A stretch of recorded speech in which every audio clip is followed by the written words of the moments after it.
오늘은 누가복음 24번째 강해가 되겠습니다. 누가복음 7장 36절부터 50절 말씀입니다. 누가복음 7장에서 9장까지를 한 단락으로 취급을 해서 요약을 하자면, 예수님은 선지자보다 더 크고 위대하신 하나님의 아들이신 메시아다. 여러분들이 매 시간마다 들을 수 있었기에 기억하실 것을 믿습니다.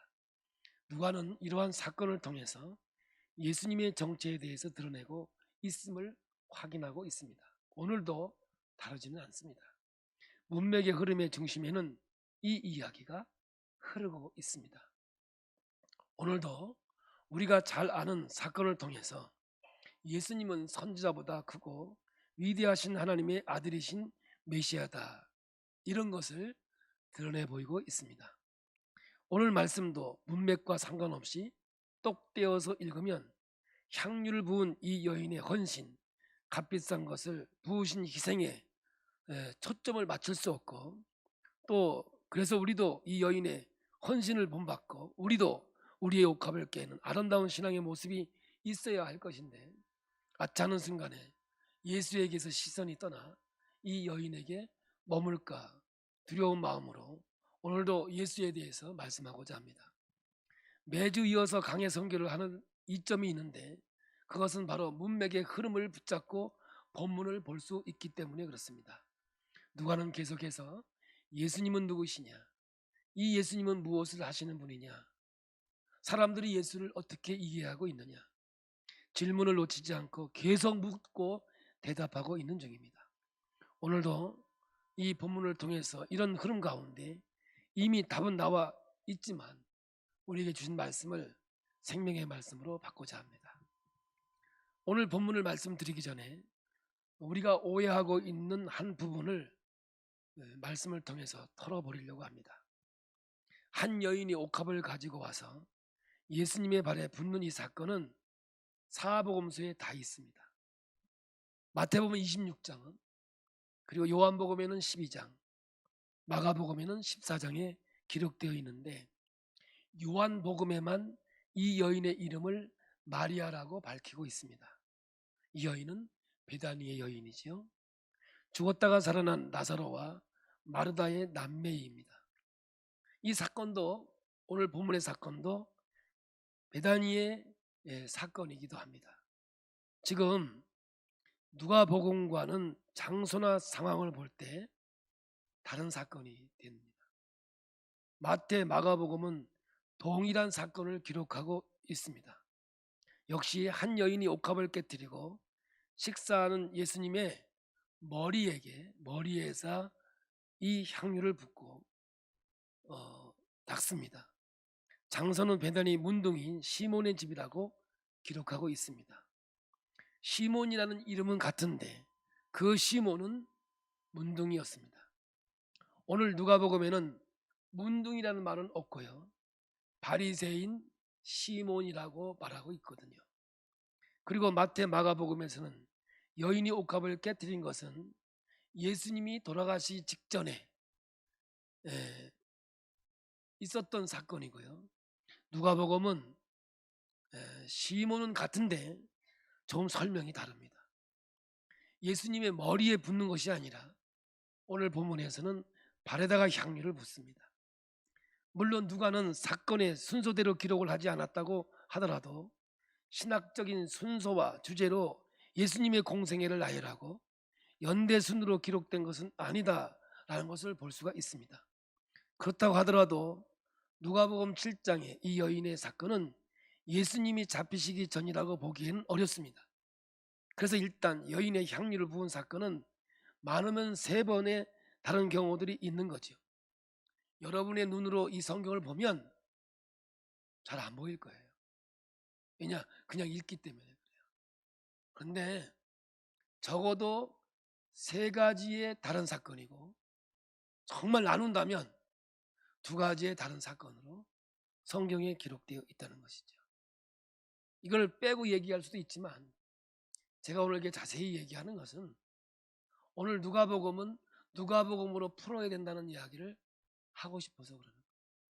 제가 오늘 여러분에게 얘기 안 했다면 여러분들은 이 사건이 한 사건으로 아마 평생 알고 있다가 갈지도 모르겠습니다. 그러나 여러분, 성경은 분명하게 다른 사건으로 기록하고 있다는 거죠. 예를 들어서 누가가 이야기하고 있지 않은 것은 요한복음에서 이야기하는 여인이 마리아일 것이다. 시몬은 문둥이였을 것이다. 그러면 누가가 의도하고 있는 바의 메시지는 달라질 수 있는 거거든요. 그래서 우리는 누가가 기록한 대로 읽고 누가가 의도하는 신학적인 것은 무엇일까? 한번 오늘 이 말씀을 파보자는 겁니다.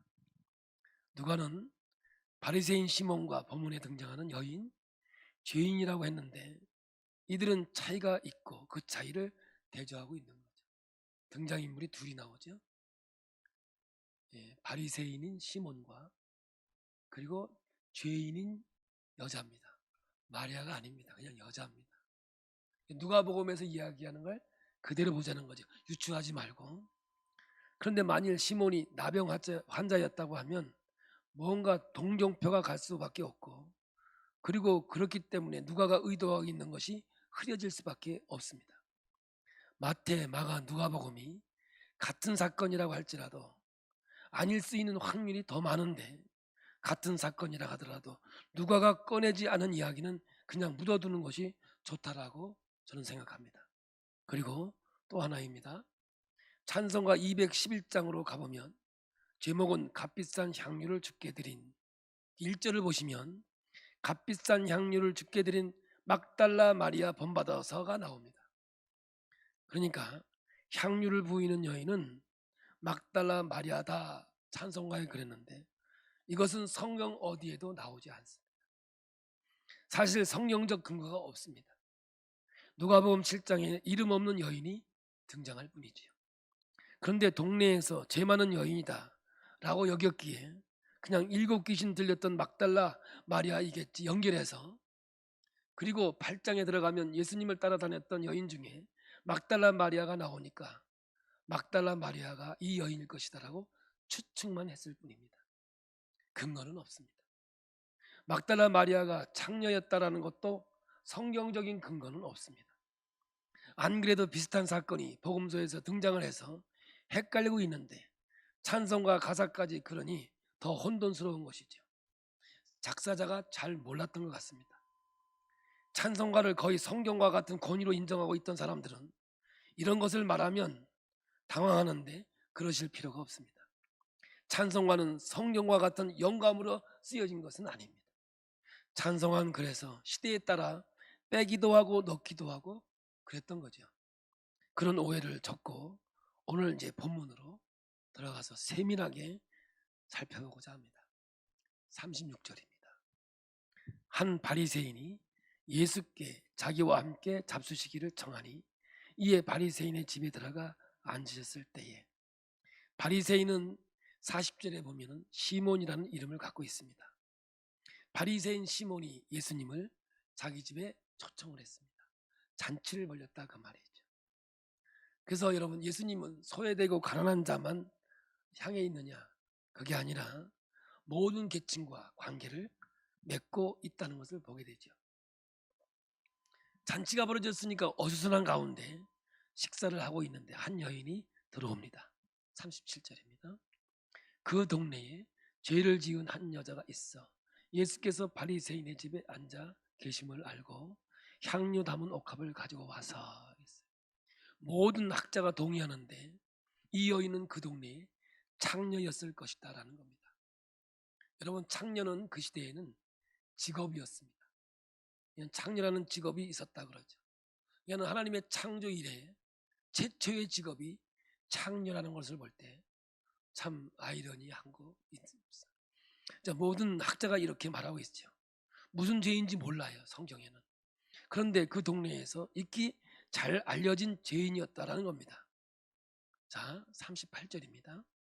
예수의 뒤로 그 발 곁에 서서 울며 눈물로 그 발을 적시고 자기 머리털로 닦고 그 발에 입 맞추고 향유를 부으니, 그 장면을 이제 누가 보느냐면 바리새인이 보았습니다. 누구예요? 바리새인인 시몬이 보았습니다. 그것을 보고 이제 그 마음에 어떤 생각을 하느냐, 이 말씀이 정말 중요합니다. 어떤 생각을 하고 있는지 한번 읽어보겠습니다. 39절입니다.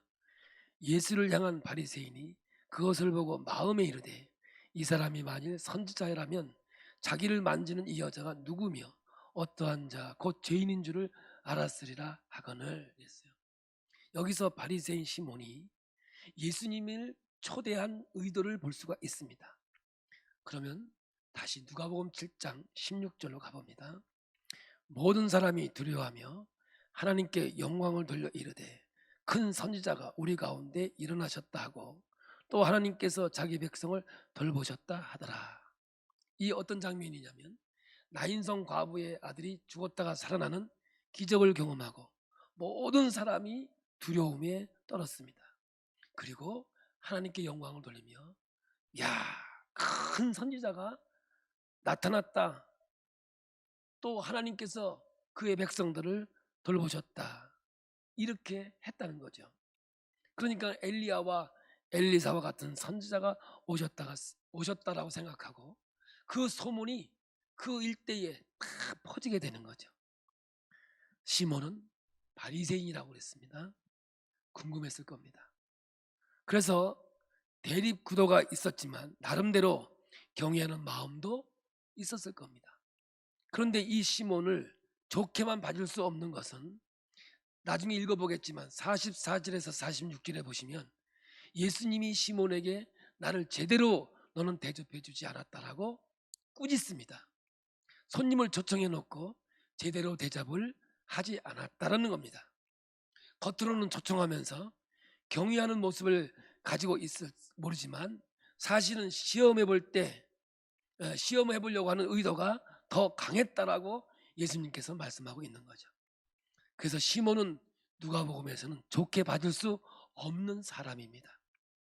이것이 39절이 시몬의 마음이었습니다. 뭡니까? 이 사람이 만일 선지자였다면,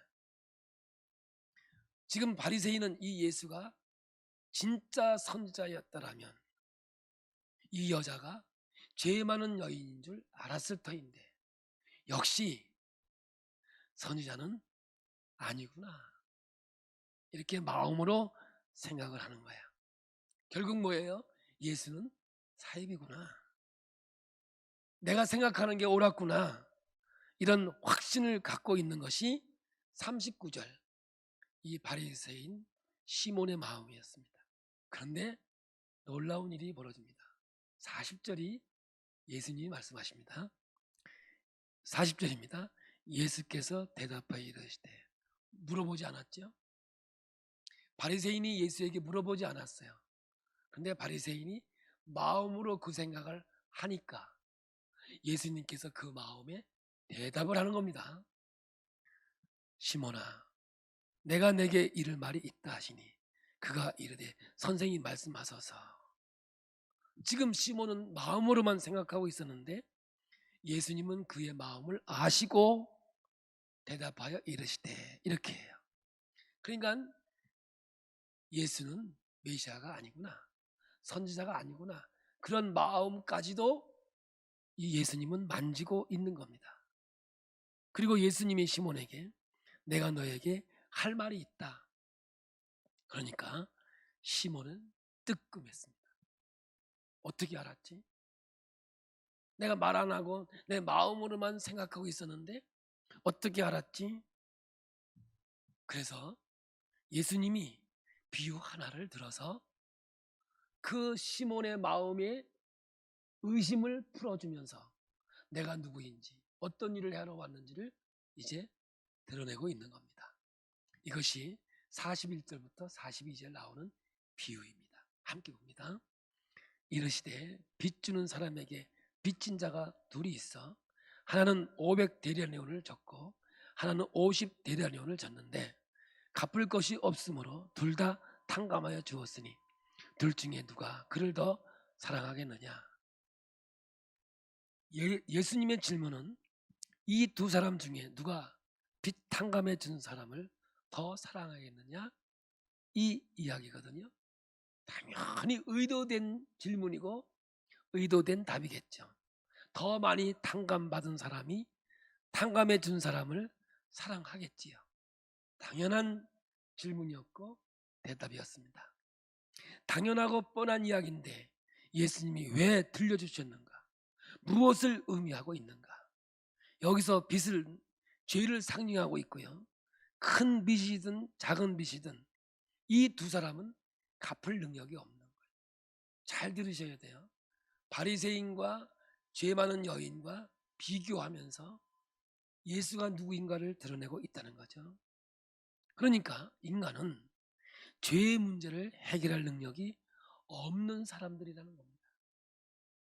다시 말해서 동네 사람들이 다 죄인이라고 하는 이 여인은 500데나리온을 빚진 자이고, 반대로 바리새인 시몬은 50데나리온 빚진 자인데, 상대적으로는 작은 빚이지만 자기의 힘으로는 갚을 능력이 없다는 것은 둘이 똑같은 겁니다.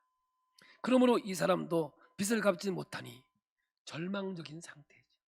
딱 하나예요. 하나님 볼 때는 바리새인도 절망적인 상태고 이 여인도 절망적인 상태이죠. 예수님은 그것을 시몬에게 깨닫게 해주기를 원했던 것이고, 오늘 이 말씀을 읽는 독자에게도 이 말씀을 깨닫기를 원하고 있는 거죠. 물론 사람마다 더 큰 죄가 있고 상대적으로 작은 죄가 있습니다만 성경에는 큰 죄, 작은 죄 구분하지 않습니다. 10년 옥살이 할 죄가 있고요, 20년 옥살이 하는 죄가 있습니다. 아니, 사형당할 수 있는 죄도 있죠. 그러나 우리가 하나님 앞에서는 죄는 차별이 없어요. 큰 죄를 졌던 작은 죄를 졌던 하나님과의 관계가 끊어진 사람을 뜻하는 것이기 때문에 그렇습니다. 그러니까 하나님 볼 때는 둘이 똑같은 겁니다. 자기 자신이 근거가 되어서는 그 죄를 해결할 수 없다라는 것에서는 이 여인이나 이 바리새인이나 똑같다라는 겁니다.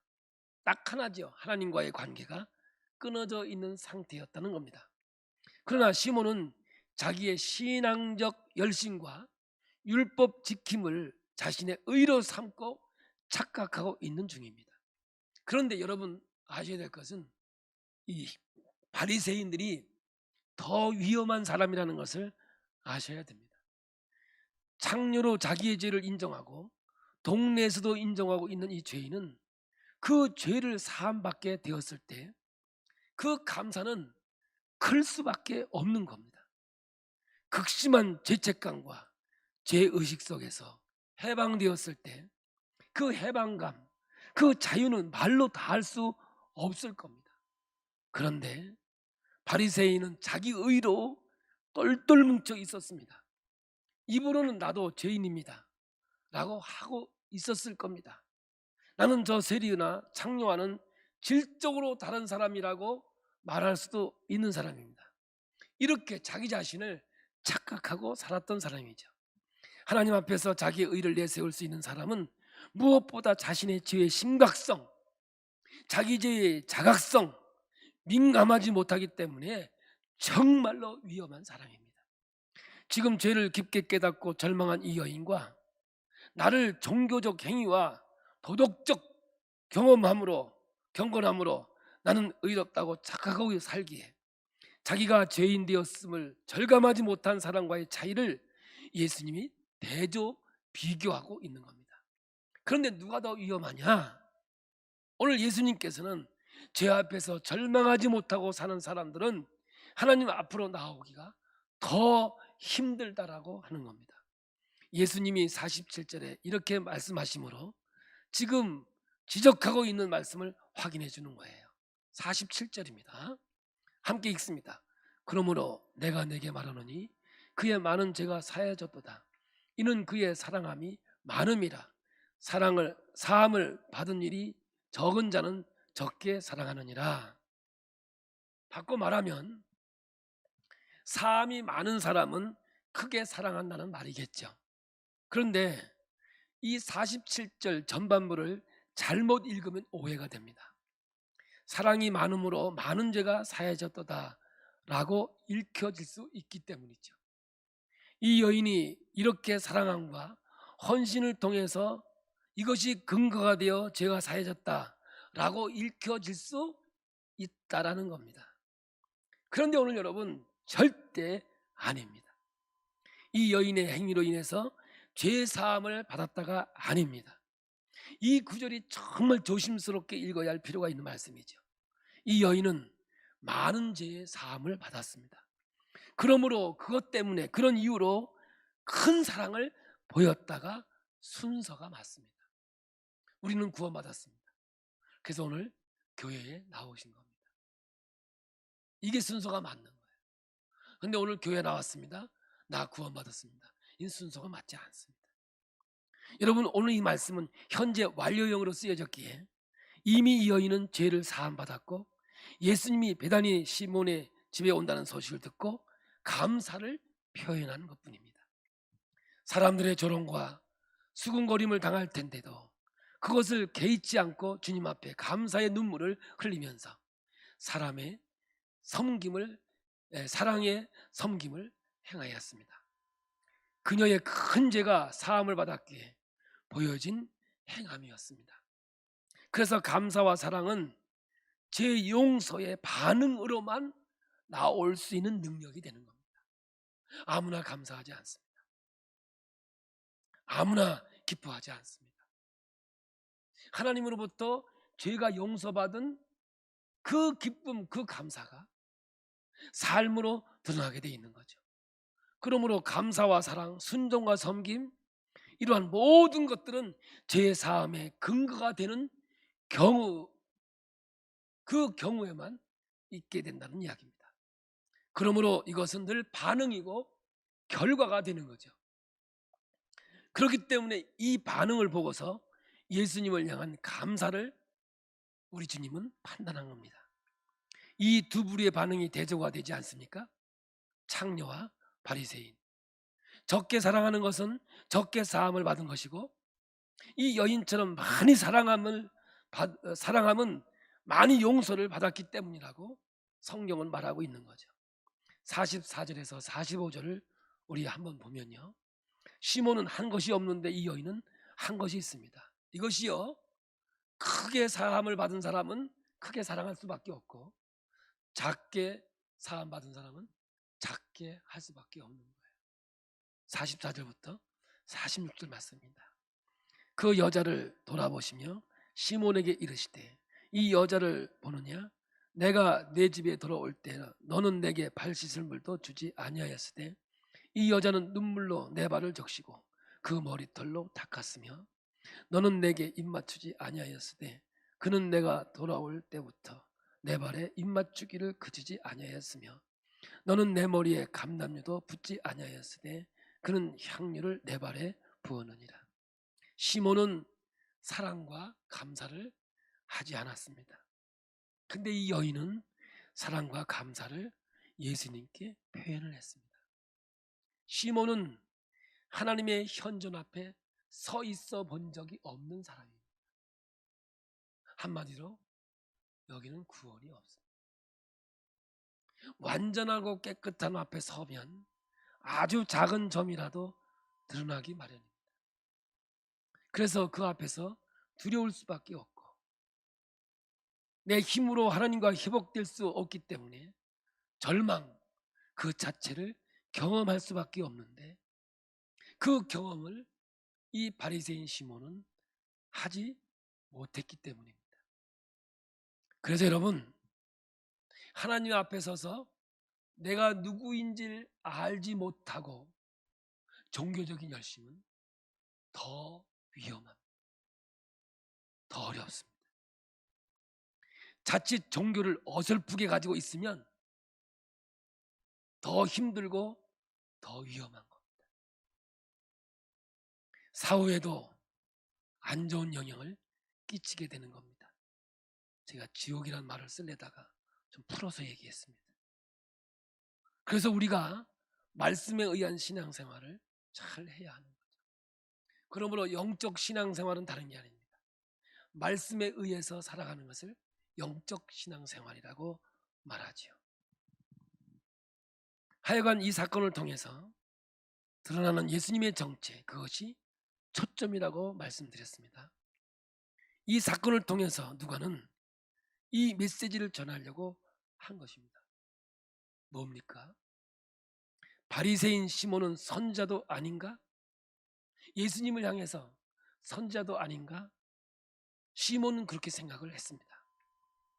속으로 질문을 해도 답을 하시는 이분, 과연 이분은 누구시냐? 그리고 시몬이 가지고 있는 거짓의 꿰뚫어 보시고 말씀하시는 이분이 누구이냐? 제가 여러분들이 어떻게 신앙생활을 하시는지 하나님은 아십니다. 창녀보다 영적으로 위험에 있다고 꾸짖으시는 이분은 누구이냐? 시몬은 고민할 수밖에 없었을 겁니다. 그 상황 속에 함께 있었던 사람들의 생각에 드디어 예수님의 정체가 드러나기 시작합니다. 49절입니다. 48절부터입니다. 이에 여자에게 이르되 내 제사함을 받았느니라 하시니 함께 앉아 있는 자들이 속으로 말하되 이가 누구이기에 죄도 사하는가 하더라. 시몬은 선지자도 아닌가 봐 했다가 영적인 상태를 지적을 받고 당황하고 있을 때 예수님께서 이 여인의 죄사함의 선포가 있었기 때문에 앉아있던 사람들도 이 사람이 누구기에 죄도 사하는가 이렇게 생각하게 되는 거죠. 죄를 사할 수 있는 것은 오직 하나님만이 가지는 고유의 권한이기 때문에 그렇습니다. 하나님만이 하실 수 있는 일이죠. 그러면 하나님의 일을 하시는 이분은 누구인가? 이것들로 사람들이 속으로 말했다고 하는 거죠. 예수님은 사람의 마음을 다 아시니까 50절로 갑니다. 예수께서 여자에게 이르시되 내 믿음이 너를 구원하였으니 평안히 가라 하시니라. 구원을 선포하고 평안을 선포하시는 이분은 선지자보다 훨씬 뛰어난 분, 선지자와는 비교되지 않는 신적인 존재인 구원자이십니다. 그러니까 우리 예수님은 하나님이셨습니다. 이것이 누가가 지금 우리에게 전하고 싶은 포인트입니다. 그러기에 이 글을 읽는 우리에게 질문을 합니다. 죄만이 아니라 하나님과 올바른 관계를 회복시켜 주실 이분, 신적인 존재인 이분 앞에서 서게 된다면 너희는 어떻게 반응을 하겠느냐? 오늘 이 말씀의 질문이 저와 여러분에게 던져졌습니다. 이 글을 읽으면서 바리새인 시몬의 캐릭터가 나갔다. 이것을 동감하지 못하면 이것은 심각한 겁니다. 위험한 거지요. 이 글을 읽는 너희가 바로 시몬과 다를 바가 별로 없다. 여러분, 우리는 교회를 오래 다니면서 죄를 지적하고 정죄하는데 더 익숙해져 있습니다. 아셔야 됩니다. 이 땅 위에서 정의는 하나님에게만 있습니다. 아멘. 근데 인간이 정의를 부르짖으면 그 정의는 사탄의 도구가 됩니다. 너무 중요한 얘기. 오늘 우리는 옳고 그름에 민감합니다. 그러면서 우리는 손을 외치며 정의롭게 살아야 된다 하는데 그것이 바로 사탄의 이용이 되어지고 있는 사건이다. 정의는 오직 하나님에게만 있습니다.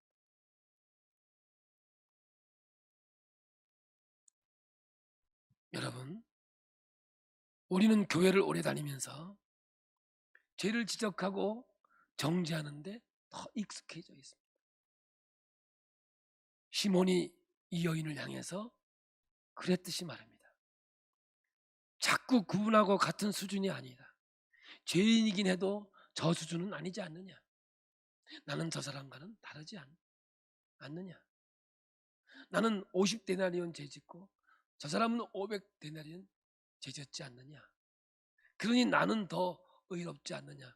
그렇게 말하는 것 같지만 하나님이 볼 때는 500데나리온이나 50데나리온 인간의 의지로는 해결할 수 없는 죄성이라는 사실을 오늘 성경은 가르쳐주고 있는 거예요. 혹시 여러분 이런 생각이 지금 여러분에게 있다면 여러분은 아마 시몬일 겁니다.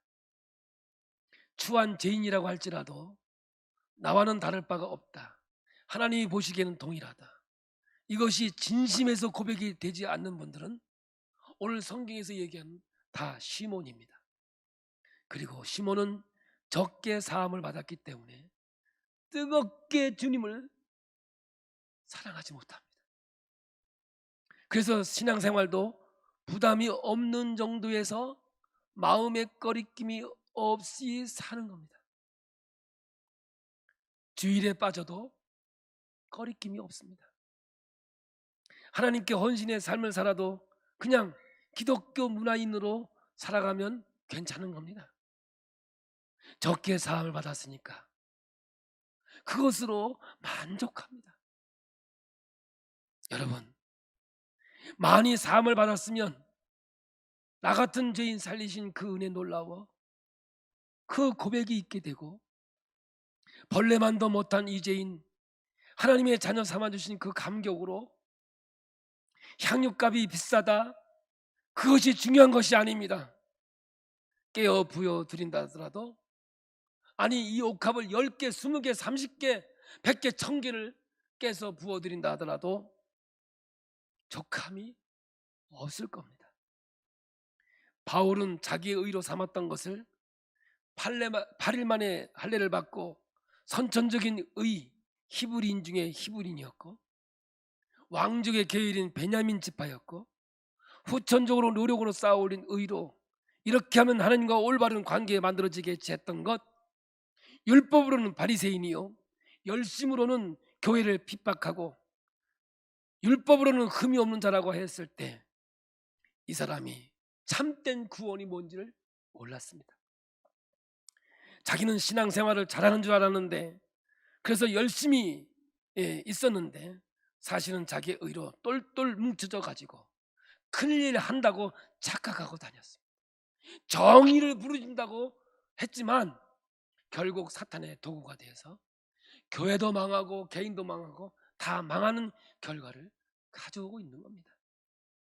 여러분, 그래서 사도 바울은 자기 의로 똘똘 뭉쳐져 있기 때문에 큰 일을 한다고 착각했고 구원이 뭔지, 죄사함의 은총이 뭔지를 몰랐습니다. 하지만 바울은 오늘 본문에 나오는 여인처럼 죄에 대한 자각, 그 심각한 죄의식 때문에 하나님 앞에서 절망을 하고 결국 그 죄사함을 받아서 해방되었을 때 이런 고백을 하게 됩니다. 전에 의로 여겨졌던 모든 것들을 배설물로 여기고 오히려 해로 여겼다라고 고백하고 있습니다. 오히려 하나님과 관계를 맺는데 방해가 된다. 내가 가진 의는 율법에서 난 것이 아니요 오직 그리스도를 믿는 믿음으로 된 것이니 하나님께로부터 난 의다. 내가 근거가 되어서 의가 된 것이 아니라 하나님으로부터 난 의라고 고백을 합니다. 바울은 사도로 부르심을 받아 말년에 고백을 합니다. 죄인 중에 내가 죄인이요 괴수 중에 내가 괴수라고. 바울이 사도로 부르심 받았을 때 처음에 고백한 게 아닙니다. 은혜를 깨닫고 주님을 위해서 그렇게 고생한 고난을 지난 후에 죽을 고비를 얼마나 많이 넘겼습니까? 그런 사역을 오래 하고 말년에 내가 이 정도로 섬겼으면 그래도 하나님 앞에서 부끄럽지는 않겠지, 내가 이 정도로 했으면 성화가 되어 거룩에 이르렀겠지, 그런 이야기를 한 것이 아닙니다. 신앙이 깊어지고 연륜이 깊어질수록 더 섬김을 가졌을수록 바울의 끝에 가서 고백이 죄인 중에 죄인이요 내가 괴수 중에 괴수라고 고백을 합니다. 그전에는 사도 중에 지극히 작은 자라고 고백했고요, 그전에는 내가 모든 성도 중에 지극히 작은 자라고 이렇게 표현했습니다.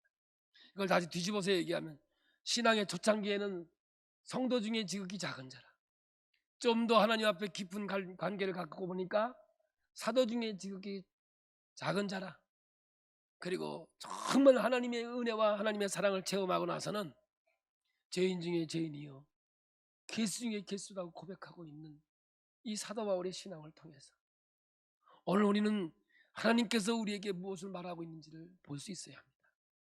내가 어느 정도 깊은 죄에서 용서받고 해방되었다는 것을 알면 그 감격도 나로 더욱 커질 수밖에 없는 겁니다. 자신의 죄성을 깊이 인식할수록 제 사함의 감격도 크기 때문에 누가 시켜서가 아니라 억지로가 아니라 그에 따르는 헌신과 봉사와 섬김과 순종의 삶도 더 깊어지고 더 아름다워지고 더 할렐루야 그의 사랑함이 많음이라. 자기가 얼마나 추악하고 죄인이었는지를 알았다가 거기서 풀려났습니다. 단순한 선지자로서가 아니라 제 사함의 권위를 가지고 행하시는 분이 나의 모든 죄를 깨끗이 사해 주셨다는 사실에 사랑함이 날로 많아지는 큰 사랑을 하시는 하나님의 백성이 되어야 될 줄로 믿습니다. 죽을 고비를 넘겨봐야 진짜 하나님 앞에서 내가 누구인가를 발견하고 내가 예수를 어떻게 사랑하고 섬겨야 될지 그 결론의 열매가 있으리라 생각합니다. 제가 1부에는 간증하고 2부에는 안 하려고 하다가 그래도 좀 해야 될 것 같아서 간증하겠습니다. 제가 금요일도 잠깐 비쳤지만 제가 서울에 대전에서 사역을 끝내고 서울 가서 사역하고 또 우리 모임을 가지고 목요일 날 집으로 돌아오는 도중에 내륙고속도로 제 차가 약 120km 정도 속도가 나 있었어요. 내 차는 이제 자율주행이 되니까 자율주행에 딱 맞춰놓고 이제 120km 최고 속도 120km 놓고 자 알아서 가니까 맞춰놨는데 앞에 이렇게 뭐 보여지는 차도 없고 그래서 자기 속도를 내고 달리는데 갑작스럽게 어디서 뭐가 하나 날라오면서 차 앞으로 다가오는 거예요. 그래서 제가 본능적으로 우측으로는 차가 지나가고 왼쪽으로 꼽을 수밖에 없었어요.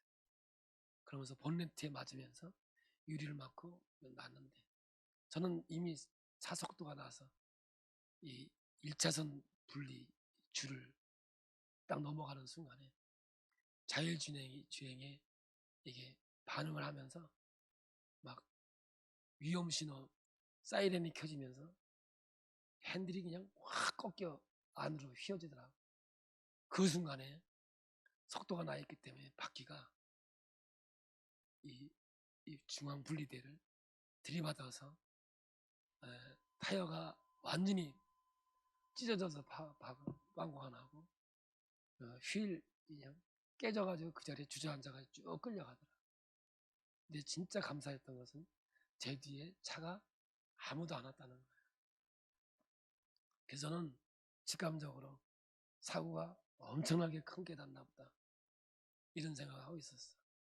나오니까 차들이 이제 내가 워낙 막 바닥을 긁으니까 연기도 나고 차들이 막 서서 막 서주더라고. 그러면서 또 의협심이 있는 분들이 있더라고요. 참 좋은 분이더라고요. 자기 차에서 봉을 꺼내가지고 2차선에 차를 보내면서 계속 차를 저를 갓길로 인도해 주는데 살신 성인도 있더라고요. 참 너무 고맙더라고. 차를 세워놓고 이제 차는 다 빠져나가고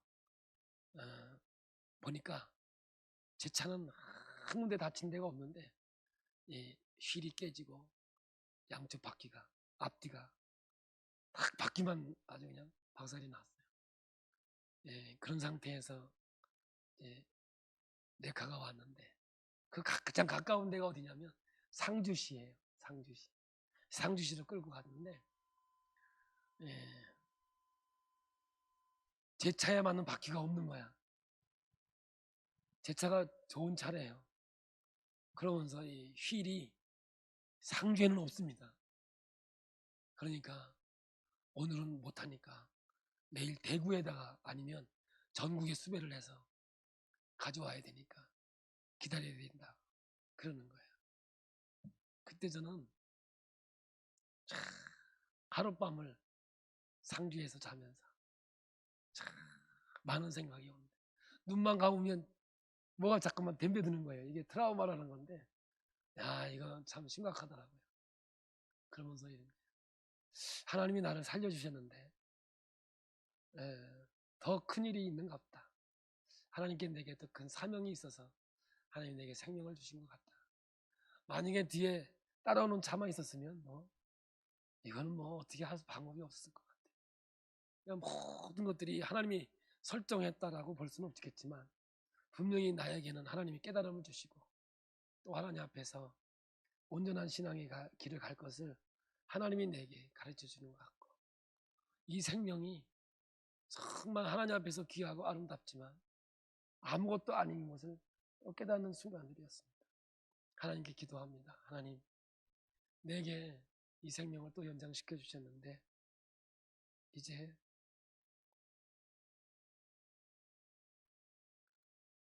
하나님의 뜻이라 순종하겠습니다. 이전까지도 열심히 살아왔지만 내 의가 아닌 하나님의 의로 주의 길을 걸어가겠습니다. 아주 간절한 고백과 기도가 나오더라고요.